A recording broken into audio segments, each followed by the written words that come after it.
अगर आप भी चाहते हैं बिट्टू मलंगिया इंटरटेनमेंट का ऑडियो वीडियो सबसे पहले आप तक पहुंचे, तो लाल बटन को दबाकर चैनल को सब्सक्राइब करें और बेल आइकन दबाना ना भूलें।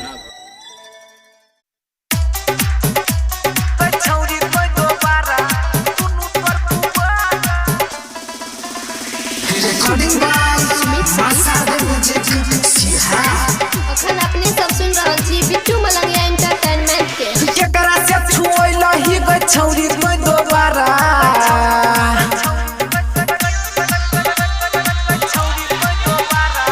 केकरा से छुओइला ही गई छौरी कोई दोबारा। अब बैठ के लटै का गेल दुनु तोर गुबारा।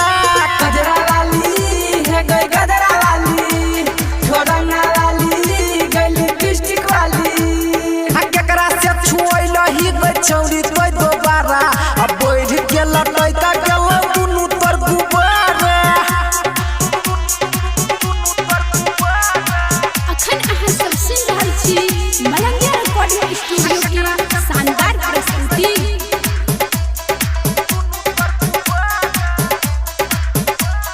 चमकी वाला लोहांगा चौरबर वाला चोलिया रहिया चलई छत फायर होय छ गोलिया। हाँ हाँ चमकी वाला लोहांगा चौरबर वाला चोलिया रहिया चलई छत फायर होय छ गोली। ओढ़नी लेटाई छ दुनु झलक छ तारा। आ बैठ के लटै का गेल दुनु तोर गुबारा।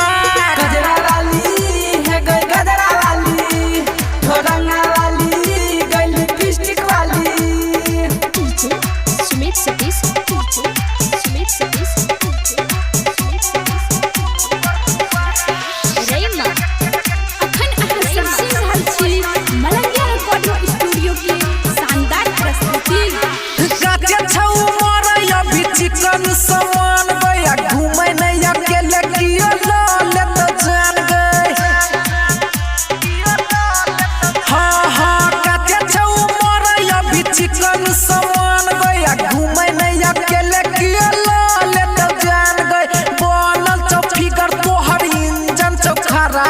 अब बैठ के लटै का गेल दुनु तोर गुबारा। गजरा वाली है गई गजरा वाली, छोड़ना वाली गई लिपस्टिक वाली।